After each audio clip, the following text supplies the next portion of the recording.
tuned in, and the support is just overwhelming, and I am so appreciative. I want you to take some time, slow down this Christmas, have some cake, some sorrel chocolate, but remember just to get some rest because we have some goals to tackle in 2025 and we want them to be a winning year for you. All the very best, and I'll see you next year.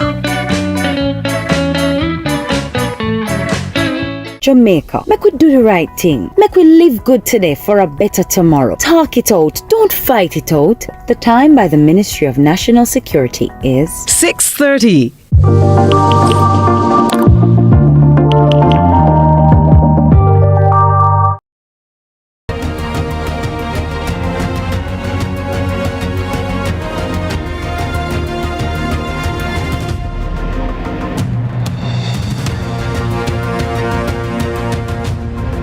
Prime Minister Andrew Holness has been granted leave by the Supreme Court to seek judicial review into that report prepared by the Integrity Commission concerning his statutory declarations which were submitted to the Houses of Parliament. If you go by what the Prime Minister's attorneys have said, then Mr. Holness has registered a major win. But if you go by the statement issued by the Integrity Commission, then you'll have serious doubts about what indeed the Prime Minister has won in this stage of this battle. I'm seeking after a balance of perspectives today on Lead Story. Let's start the show.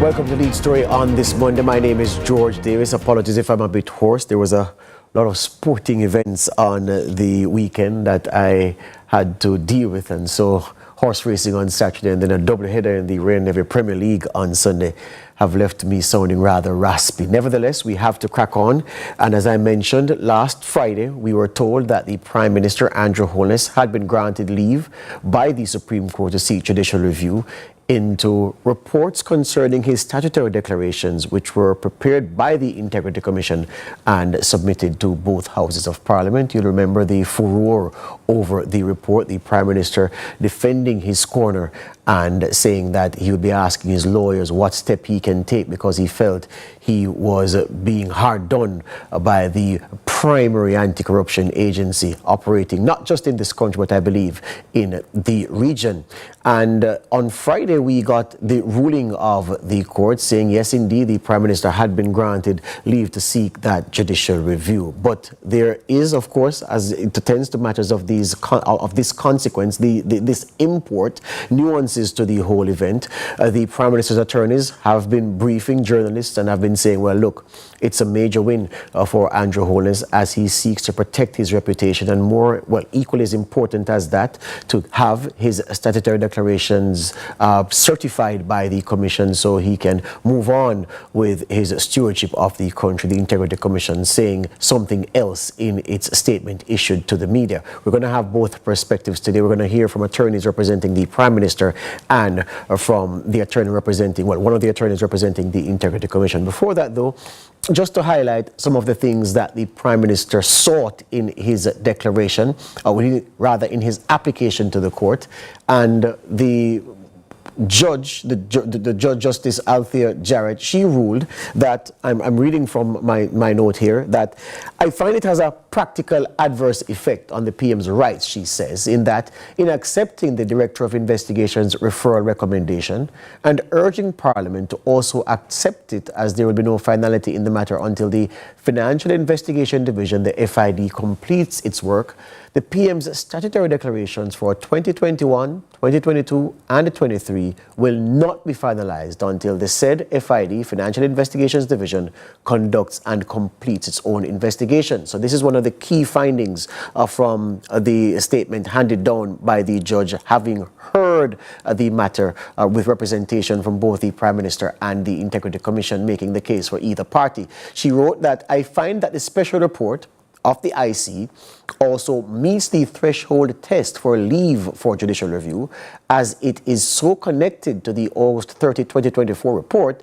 that it too is tainted with any illegality that the latter report may have." Again, another key finding from Judge Althea Jarrett in this matter. And those grounds are substantive enough for the Prime Minister's attorneys to treat the ruling from the court and the ultimate decision to grant the leave to seek judicial review as a major win for the Prime Minister. What we're going to do right now is we're going to take the break, and when we come back, we'll hear from one of the attorneys representing the Integrity Commission to see how they interpret what indeed the judge has ruled and the road forward advancing their case in this battle with the most senior politician, i.e. the most senior figure in the country, the Prime Minister.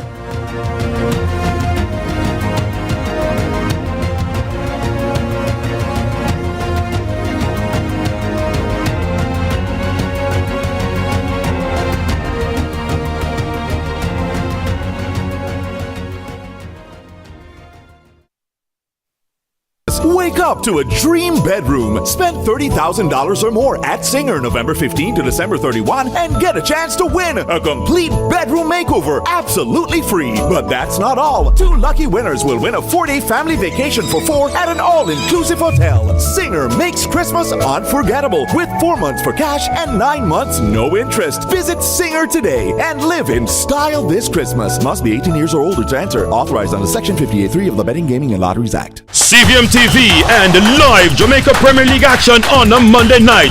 A match made in heaven. We call it Monday Match Night.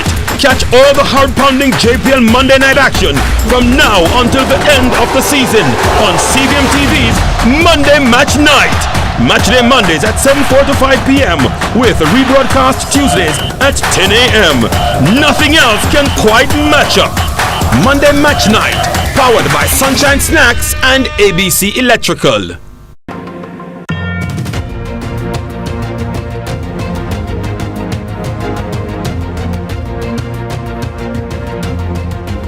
Welcome back to Lead Story here on CVM TV. So as we were telling you, well, as I was telling you, the matter concerning the Prime Minister and the Integrity Commission, judicial review matter, it is now, and following Friday's ruling, the publication of same, we are here having this conversation just to get and to contextualize just what the ruling means and where we go forward from here. One of the attorneys representing the Integrity Commission is the chairman of, or the president rather, of the Jamaican Bar Association, Kevin Powell, and he joins me this evening. Good evening, Counsel. Evening, George. Evening to your viewers as well. Thank you for being here. All right. So from the Integrity Commission's perspective, reading the press release sent over the weekend, I said to myself, well, the Integrity Commission is making plain that this is no great victory as the Prime Minister's attorneys are making it out to be. In fact, in its statement, the Commission said it didn't challenge 3 of the 28 orders sought by the applicants, and the judge gave those to the applicant. In other words, it almost making it seem as if, well, look, the orders on which this judicial review application will proceed are not things that we are opposing anyway, because we are confident in the case that we have. Is that the right way to interpret it, Kevin Powell? Right. So I think any discussion probably has to be put in its context, given the nature of the proceedings and where we are.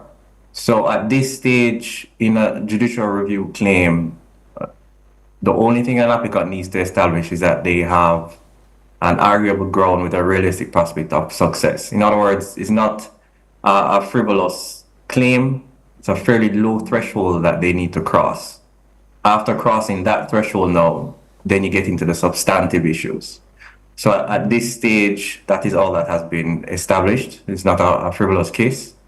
And in relation to, as you correctly identified, George, 3 of the 28 relief that were being claimed, and which the judge granted permission to proceed were not contested by the commission. And why didn't you contest those three? Because it's a relatively low threshold. So unless it is absolutely frivolous, then one wouldn't contest that. Right. I think Among the things that the Prime Minister's attorneys argued for, Kevin Powell, was that, well, let me read what the judge said, and then, of course, that will make clear what it is that she denied. She says, finally, the court cannot and will not usurp the decision-making powers of public bodies and public officers, and therefore the order of mandamus compelling the DI, Director of Investigations, to recommend to the IC that the Prime Minister be exonerated of culpability in relation to the 2021 and 22 statutory declarations cannot lie. What is she saying in that narrative?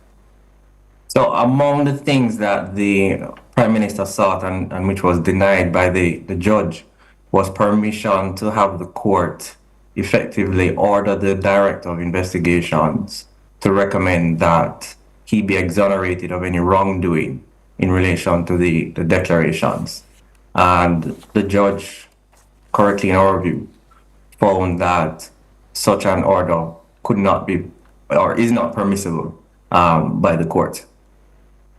It would effectively be usurping the statutory functions of the Director of Investigation and the Commission.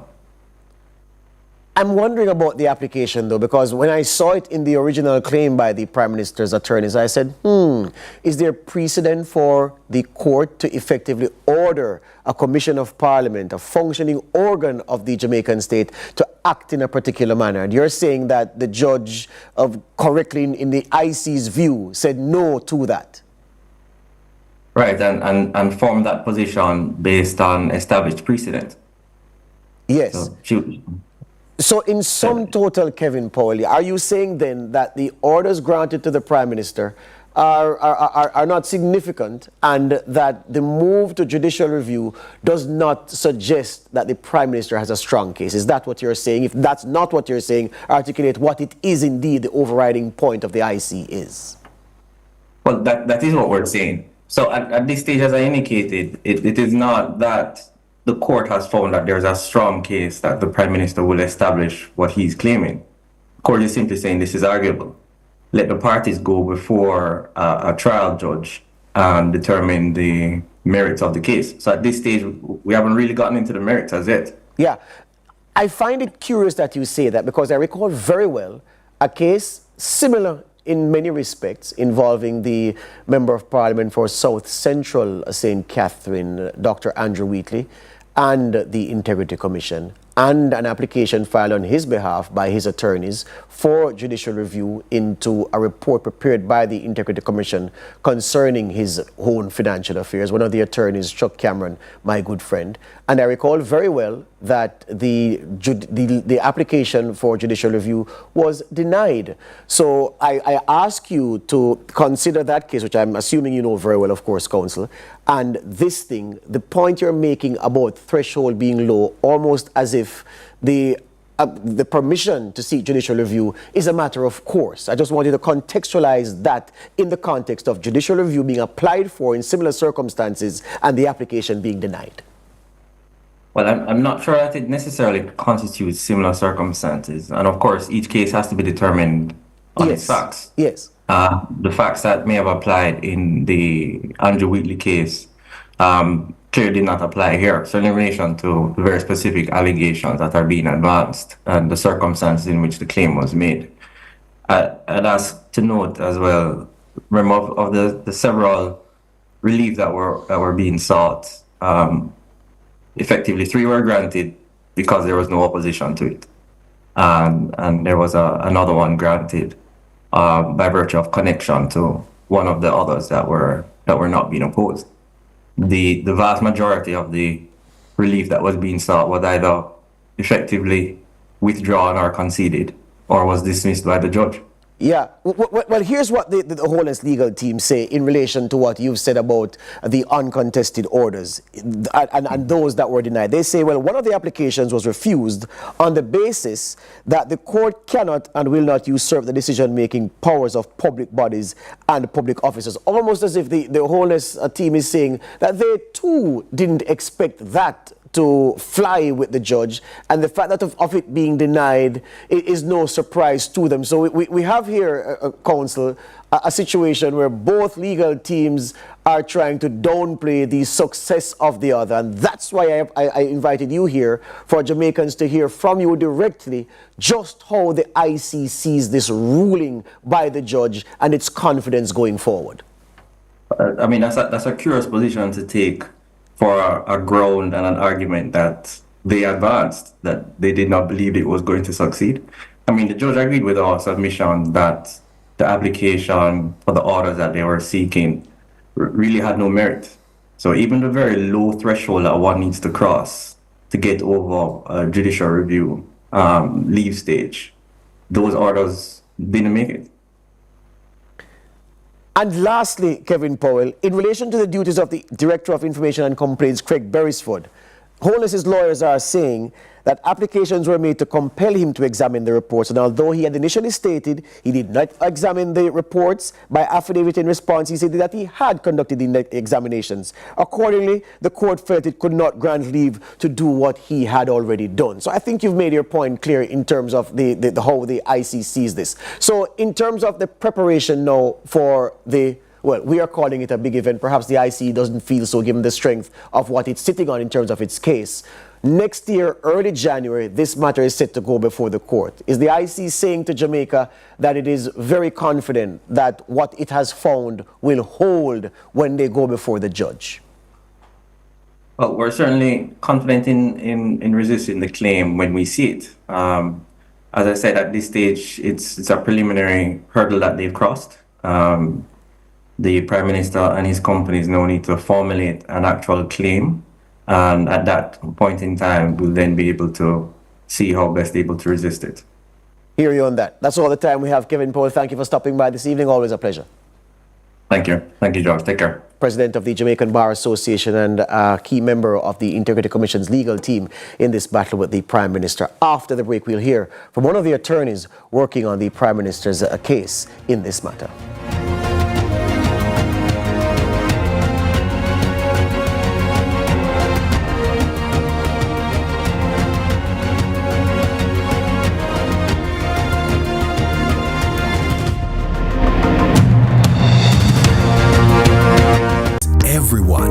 Truth is, avoiding care leads to a weaker immune system. That means you could get really sick. The truth is, the hardest pill to swallow isn't the medication.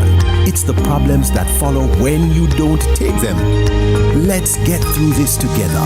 Remain in care. You can live life to the fullest with HIV. And that's the truth. A message from the Ministry of Health and Wellness. Hi, Carlton here, host of Corner Office, stopping by to wish you a very Merry Christmas.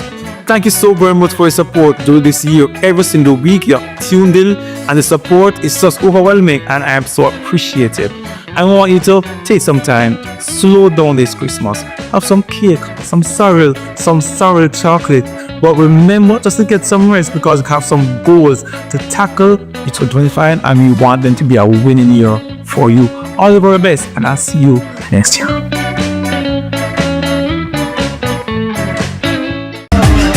Hi, T. I'm Mighty. This is Mighty. I want to do the big letter road. Where's the sleigh?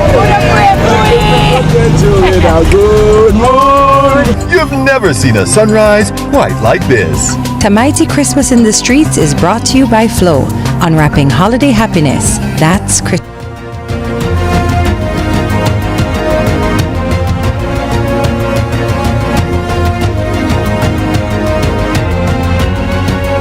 So if this matter of the Prime Minister's application for judicial review and being granted that application were the proverbial balloon, the Integrity Commission have moved to take the air out of the balloon. They're saying, look, it's nothing significant. There was a low threshold to cross anyway, and some of the orders that they applied for, we didn't oppose them. So, you know, it's no great victory for the Prime Minister and his team. They'll now have to prepare a detailed claim, and we stand ready to defend our position. That's the position of the Integrity Commission. I turn now to Lamar Neal. He's the attorney at law, representing one of the attorneys attorneys at law representing Prime Minister Andrew Holness, and he joins me this evening. Good evening, counsel.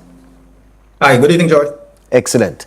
Your learned friend Kevin Powell was here moments ago representing the Integrity Commission, and his position was, as I articulated before introducing you, saying that the Prime Minister has won no great victory. What say you? Well, I do not agree with that.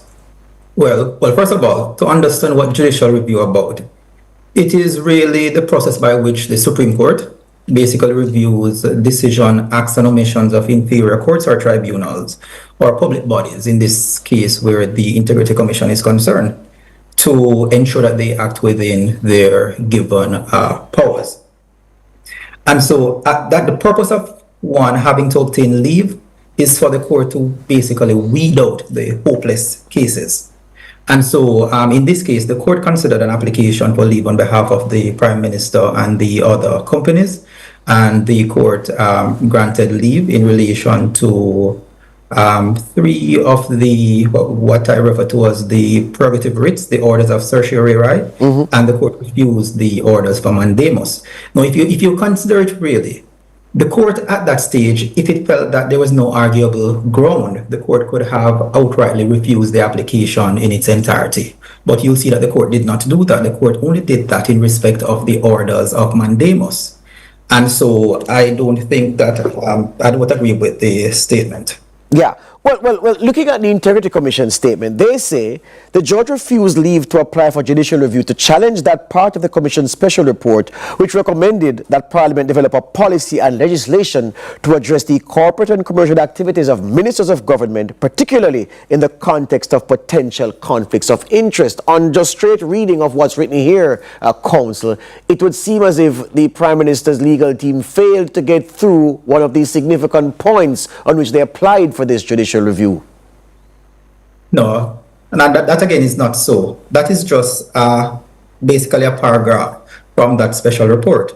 The special report has other paragraphs where the court basically ruled that the special report is reviewable except that paragraph that you have just read. There are other paragraphs where, for example, the chairman of the commission was basically urging Parliament to accept the recommendations of its director of investigations. The court submitted that aspect to be challenged by judicial review. So that what you have just read just now is really just an aspect of the special report. But the report itself is subject to a challenge based on the court's order. And just so the viewers understand, I read that part that you've identified. I read that directly from the statement sent by the Integrity Commission reacting to the decision of the judge in this judicial review matter. Another part of the statement from the IC Council, the Integrity Commission says, the judge also refused leave to seek orders to compel the Director of Information and Complaints, Craig Beresford,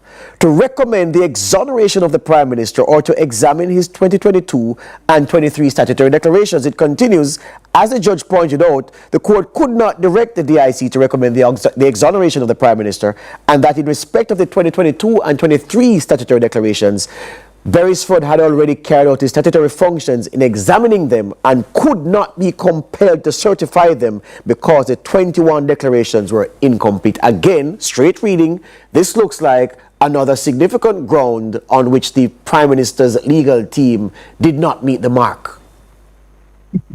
It's funny you say it like that. Right, let's put it in context. Yes. The statement of the Director of Information and Complaints that he examined the 2022 and 2023 statutory declarations only came when they filed their affidavit in response to the claim. So before that, there was a long period before that where there were exchanges between the Integrity Commission and Mr. Holness's lawyers in relation to examination and certification of the declarations, and there was no response. So I think their affidavit would have come about October, and it was only in that affidavit that indicated that there was the examination. So at the time the claim was filed, there was no indication to us that it was done, and so having included such a relief in the application, it was not unreasonable, neither was it unfounded. And so the court is saying pretty much, well, if it is done, then there's no basis then to compel them to do it. So it's not so much so that it was unreasonable to have been brought in the first place. And it maybe, if that statement was not in the affidavit, then it might have been a basis for the court to submit that aspect of it to judicial review. All right. Well, here's a line. You folks you professionals rather, are very skillful with words. You deal in the word business, very skilled in that area. This is something I'm reading again from the IC's report. It says, the Prime Minister's attorneys conceded that the orders they were seeking for various declarations, the striking down of the Integrity Commission Act, damages and costs, did not require leave from the court and should not have been included in their application. A concession which the judge said was sensibly made, as she would have refused them in an event. A reasonable man reading this cause would say, oh, so the Prime Minister's lawyers were being frivolous, and the judge said, it's a good thing you abandoned your course of frivolity because I would have flung them back at you. Is that a reasonable interpretation to make here? But there's context to that as well. It is accepted that when one is seeking a declaration, you don't need the court's permission for that course. And so ordinarily how it is, ordinarily how people do it is you would basically set out almost the full extent of your case at that stage in the application, because if the court grants you permission to go to the judicial review court, your claim that you will file will pretty much mirror what is on the application. And so accepting that we do not need leave for the declaration and the other orders when the claim is actually filed, having been granted leave in relation to what the judge granted leave in relation to, when the claim is filed, the declaration will find themselves back in the actual claim. Hear you on that. I'm out of time, Councillor. I could go on for another half an hour, but just quickly before you go, date set for early January next year for this matter to come up. The feeling from the Prime Minister's legal team is what, going in? I mean, we are hopeful that we will be successful at the actual judicial review hearing. We will just put up the best case that we intend to put up on behalf of the Prime Minister. So we're looking forward to the challenge. And the preparation of the detailed claim, how is that going? Well, it is being prepared. We have 14 days from when the judge granted leave to file that claim, and so we are in the process of doing that. Excellent. Thank you very much for your time, Councillor. All the best. Not a problem. Thank you. Lamar Neal, one of the attorneys representing Prime Minister Andrew Holness in his battle with the Integrity Commission over the report into his statutory declarations. Nika Lewis is standing by. She's wearing all black today. I don't know whose funeral she's going to or coming from, but guess what? She's in fine form and she has the news at 7.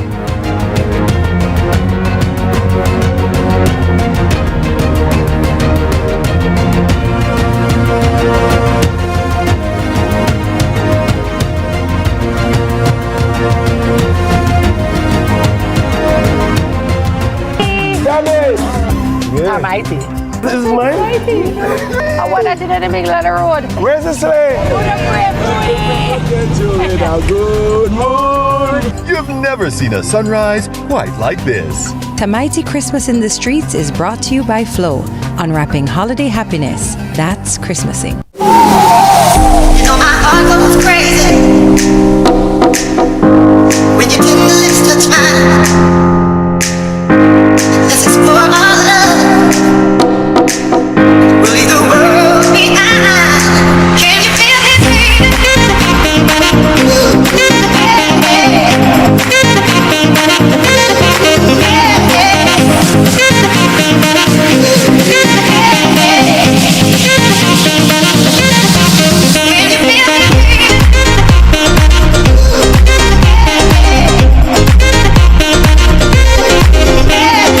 It's a schoolboy football, September 7th to December 4th. Family Feud.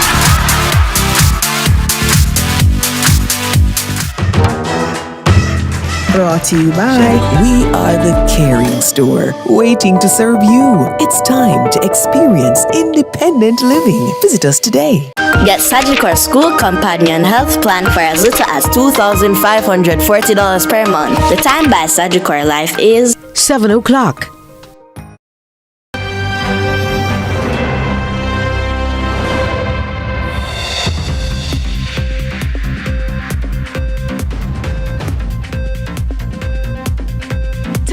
tonight in CVM News at 7. Doctors back in office, but long-term resolution remains uncertain. Better resources management. Health Minister laments poor state of health facilities. JPS makes power move with huge investments. In the business report, AI to redefine global payments. While in sports, it's Monday match night as Arnett Gardens versus Harborview.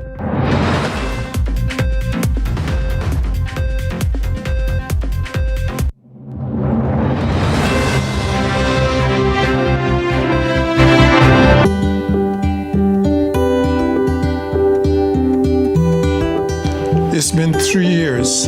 Come on, D. I have it. Let's go.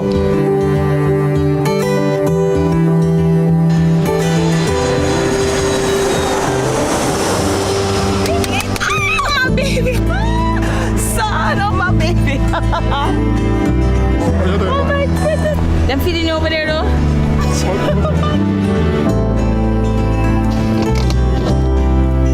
Your favorite.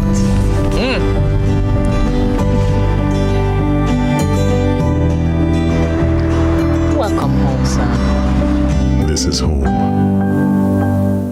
VoiceBox Performing Arts invites you and your entire family to be a part of Our Christmas Wish, a festive experience featuring the VoiceBox Kids and our special guest, Uncle Kevin Donswell, and a few other big surprises. Join us on Sunday, December 15th at 7 p.m. at the Carl Hendrickson Auditorium, Jamaica College. Gates open at 6 p.m. Tickets are for $3,500 for adults and $2,000 for picnic. Get them now at La Shushan and Copycat Barbican or email us at voicebox876@gmail.com. Our Christmas Wish is sponsored by CVM TV, the Digital Foundation, Island Grill, JPS, TST, Edna Manley College, Starlight, and AV Montage Limited. See you there!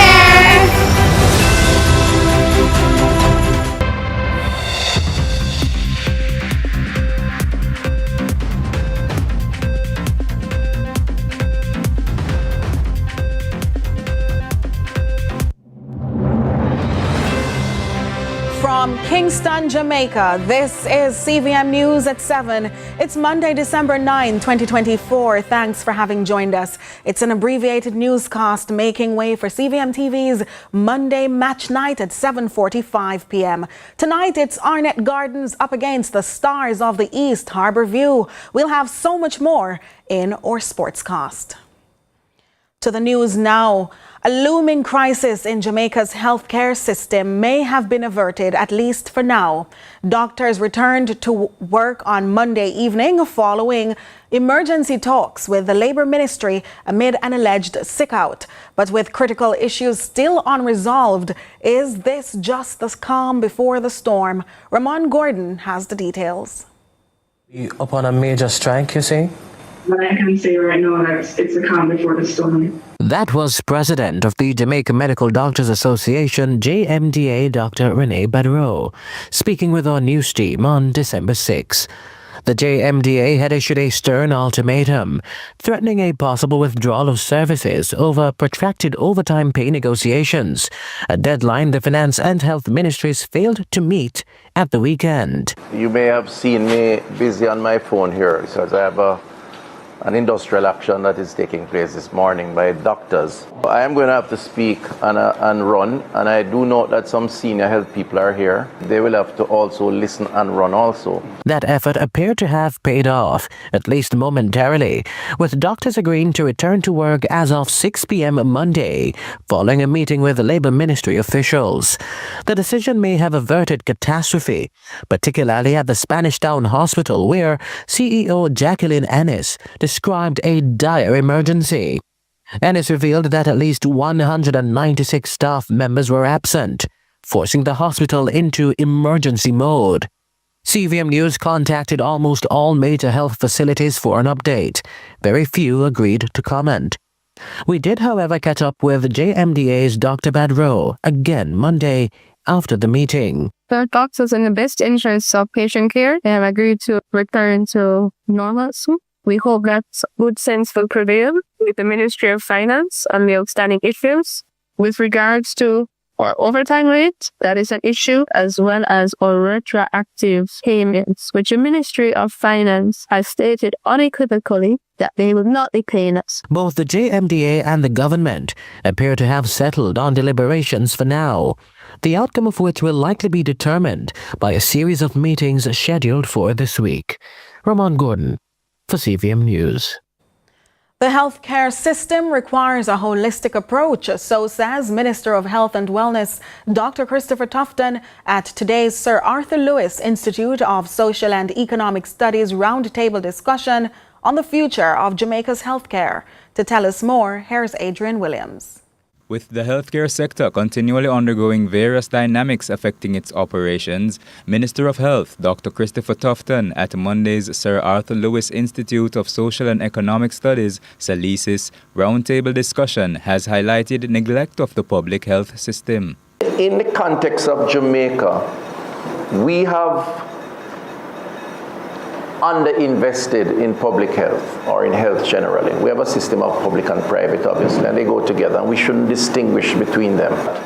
But in the public space, the underinvestment has been so significant, the population demands have far outstripped our capacity to respond. And when you combine that with the lifestyle diseases, it is making that pace and that demand far greater. Dr. Tufton is emphasizing the need for better management of resources. The greatest challenge to modernizing health today is the people to do it. And the change management function around that is a big part of how we will make healthcare responsive or more responsive to the needs of the population, of the patients. The 2023 Jamaica Health and Lifestyle Survey revealed that non-communicable diseases, or NCDs, will lead to lost output of US $17.2 billion over the next 15 years, which is why the minister is calling for a more holistic approach. Health cannot be viewed in a vacuum. It's not a silo. It's not hospital and health centers. It's about what we eat. It's about physical activity. It's about rest, relaxation, mental health. And the question is, how do you formulate a program, a set of policies to engage and encourage a more holistic dispensation? Dean of the Faculty of Social Sciences at the University of the West Indies, Heather Ricketts, welcomes the focus on management of resources and collaboration. The loss of our doctors, the loss of our nurses, we know that these things happen. But I think just around how we maintain the technology that we are using more and more in our health systems, that's really very important. Adrian Williams reporting for CVM News. In other news now, social media lit up on Sunday afternoon when 4 suspects in an alleged robbery and hostage situation in Spalding, Clarendon began filming themselves on a live stream while pleading for mercy with law enforcement. CVM News revisits the matter that is now under investigation by Indicom and shares concerns from a few social media users. It's a matter that earned these suspects much ire from viewers near and far who witnessed what was akin to confessions by the men online while they negotiated a surrender with lawmen elsewhere on the property. By the property, we refer to the very supermarket the men were reportedly seen hours earlier attempting to rob with high-powered weapons.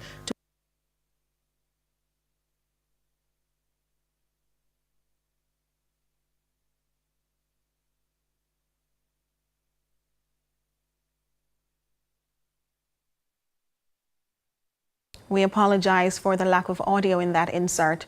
Continuing the news, a prominent professor is calling for a shift in the country's approach to tackling crime, urging stakeholders to focus on the root causes rather than solely targeting criminals. Britannia Witter has more. Jamaica's crime problem is no secret. In 2023, the country recorded over 1,300 murders, cementing its position among the highest per capita homicide rates globally. Gangs entrenched in disputes over turf, extortion, and the infamous lottery scamming are the primary perpetrators of violence. Major urban hubs like Kingston, Montego Bay, and the Spanish Town are hotspots, but the problem has spread to rural parishes once considered safe havens. As of December 2024, the once peaceful parish of Manchester has recorded 49 murders, 7 more than the previous year. But beyond the numbers lie the human cost. Families are torn apart by grief, children grow up in trauma, businesses shuttered, workers displaced, and entire communities left to find alternative ways of surviving. For example, in October, when sections of Manchester was under curfew for several days. To combat the issue, the government has taken a stance against crime, implementing states of emergency SOEs and zones of special operations (ZOZOs) in high-risk areas. But what is causing the crime? Professor of Political and Social Psychology at the University of the West Indies, Mona, Dr. Christopher Charles, believes it's time to stop targeting criminals without first looking at the root causes. He proposes starting with the issue of broken families in the society.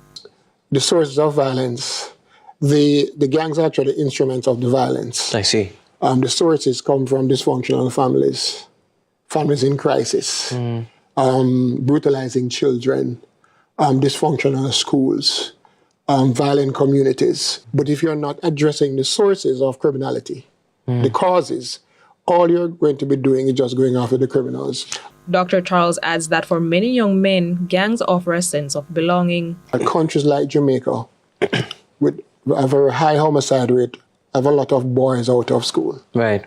So if we come up with programs to ensure that the boys remain in school, because when they drop out, they join the gangs. The gang becomes their surrogate family. Despite this, he says it is possible to reclaim the society with the right intervention. So if we work to keep the boys and girls in school, within 5 years, we'll have a significant reduction. Britannia Whittle, CVM News. In an effort to become more reliable, the country's chief power provider, the Jamaica Public Service Company, is considering a multi-billion-dollar investment to rehabilitate the national power grid. The investment comes after a series of adverse weather and a push to enhance consumer affordability. Courtney Lewis tells us more. The Jamaica Public Service, JPS, plans to invest $17 billion to restore and improve the national power grid.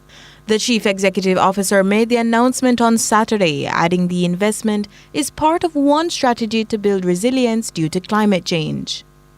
This investment will include reinforcement of our power lines, replacement of poles, and expansion also of smart grid technology. This technology will further give us visibility into our grid to facilitate more timely response. In doing so, the CEO is seeking to increase affordability for all JPS customers. He says proposals for tariff structures and time-of-use facilities have been made, in addition to welcoming renewable sustainable energy. We're in the final stages of approval to build approximately 133 megawatts of solar and over 170 megawatts of battery storage. This will be done within the next 4 years. Changes in transportation will also prove beneficial for customers. We are supporting electrification of transportation sector, growth of electric vehicles that have potential to drive demand, which will translate to reduction in overall rates. But Grant calls for greater support from industry partners in this energy revolution. We are very much committed to maximize value from renewables, to engage around how can we mitigate the intermittent nature of renewables, and to come up with meaningful solutions. We need to make sure we have the right mix of generation so that we can provide the power needed to power this great nation. Courtney Lewis for CVM News. And Kingston's Mayor Andrew Swaby is expressing disappointment after implementing traffic changes and designated vending zones in sections of downtown Kingston that yielded in some areas success, but in others, not much. Adrian Williams tells us more. Today, Mayor of Kingston, Andrew Swaby, and the team walked the downtown area to see the impact of traffic changes and how vendors have been complying. Overall, they are compliant. I am impressed with Haywood Street. I am not impressed with Beckford Street. We have had an agreement, we have had countless of consultation on this matter, and we have agreed to certain standards. And some vendors are not holding up to the standards. And what we are saying to them that we are going to hold up the standard. I don't really, it doesn't matter who you are, is that if we have agreed, and we are saying to you, just stick by the agreement. The mayor is giving the vendors some more time to adjust and says he just may have to call a meeting with Beckford Street vendors as he would not want to have to ask them to move. It doesn't matter who you are, is that if we have agreed, and we are saying to you, just stick by the agreement. That's all we are saying. The police have indicated to them what needs to be corrected, so I'm watching to see. If by Wednesday I'm not seeing that, then clearly that there will be a need to go back to the drawing board and have a discussion. Superintendent of Police for the Kingston Central Division, Beresford Williams, is pleased with the improvement so far and looks forward to working with the vendors to resolve. We're up on a break. More CVM News at 7 after these.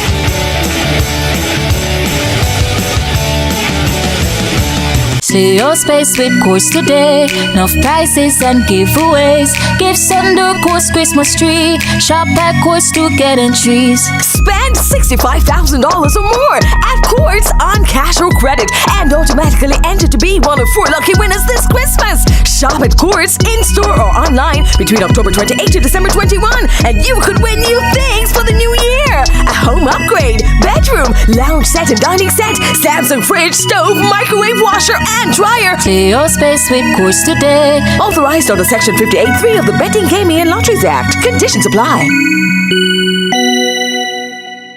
VoiceBox Performing Arts invites you and your entire family to be a part of Our Christmas Wish, a festive experience featuring the VoiceBox Kids and our special guest, Uncle Kevin Donswell, and a few other big surprises. Join us on Sunday, December 15th at 7 p.m. at the Carl Hendrickson Auditorium, Jamaica College. Gates open at 6 p.m.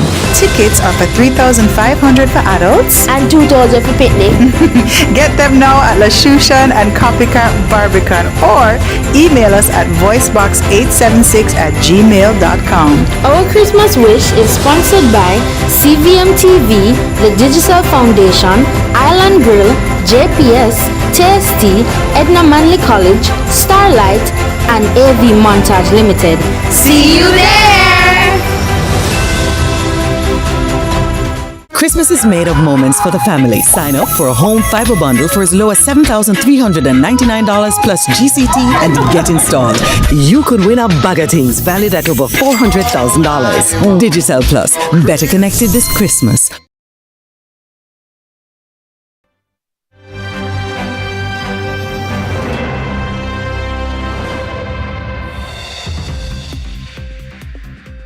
Thanks for staying with us, and we welcome you back with the business segment.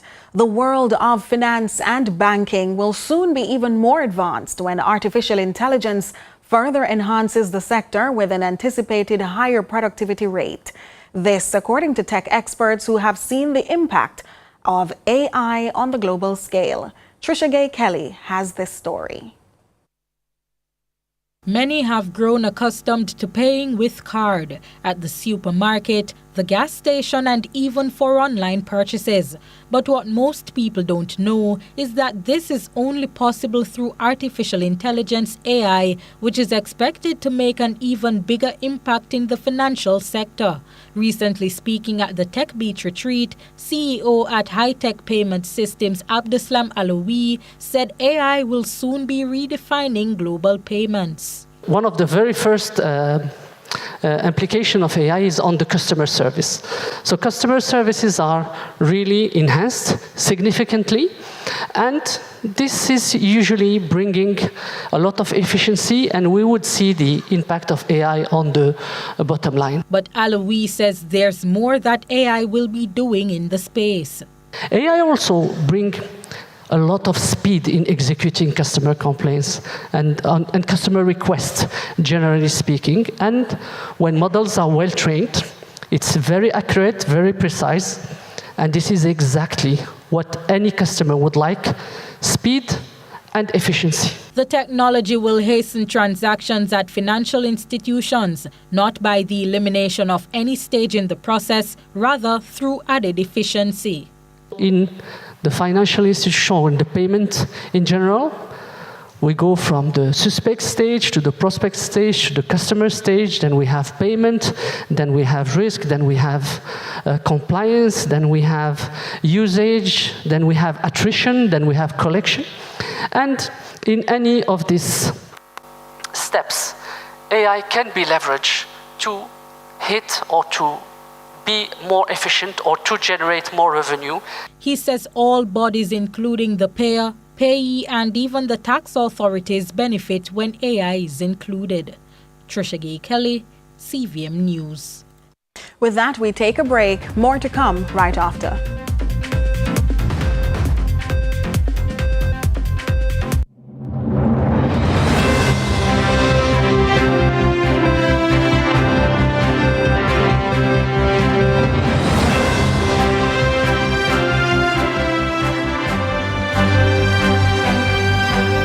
And bright with Frigidaire at Singer by any Frigidaire. At the Carpet Store, we bring comfort to every step with flooring that blends softness and style. From carpets and rugs to durable vinyl flooring and expert installation services, we have everything you need to transform your space.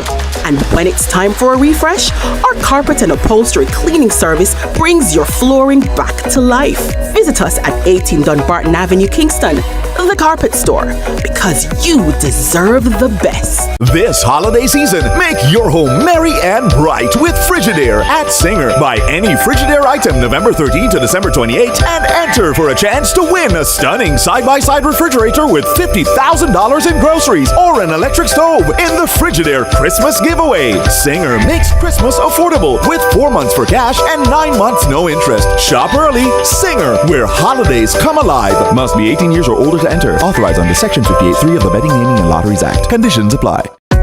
Get home with NHT. More possibilities.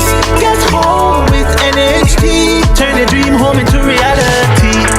From vision to foundation for many generations. Home buyer or home builder. Get to your destination. Get home with NHT. More possibilities. Get home with NHT. The key to your home.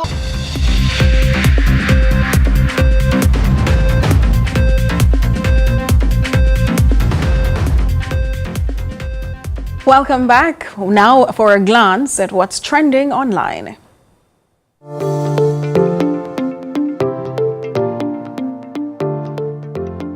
So what's trending in our local social media spaces? Online report surfaces of break-in and theft at Up Park Camp living quarters. Social media users react to this. At Top Girl Chin asks, who give him the outfit? At ZJ Zako says, I saw him brave. Me did tell Uno said them have careers they close for big people too. Uno look for them. At Minoman writes, out of every place, at this so you want rob, you have 9 life. At Petite Cami shares, him watch too much action movies. At Rose Snug Life posts, then him brave though, then I saw life hard. At I Am The Real Cheyenne comments, perfect example of God might use me as example. At Dark Skin adds, red fence happy if you see my come. And that's what's trending online today. Continue to share your thoughts with us on X at CVM TV. I'm Trisha Gay Kelly. It's time for regional and international news.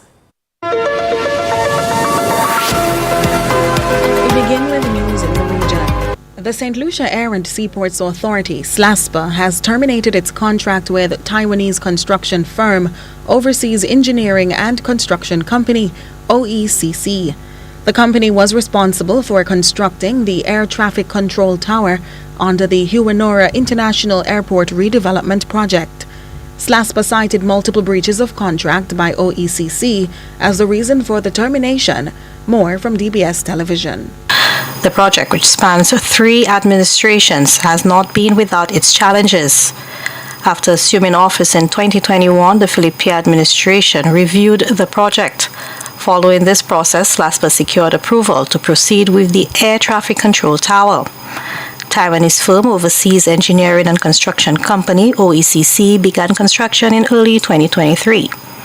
However, during Thursday's press conference, the general manager announced that SLASPA has prematurely ended its agreement with the main contractor. In international news, Donald Trump has said he will hit China, Mexico, and Canada with new tariffs on day 1 of his presidency in an effort to force them to crack down on illegal immigration and drug smuggling into the U.S. Here's the BBC. I'm a big believer in tariffs. I think tariffs are the most beautiful word. I think they're beautiful. It's going to make us rich.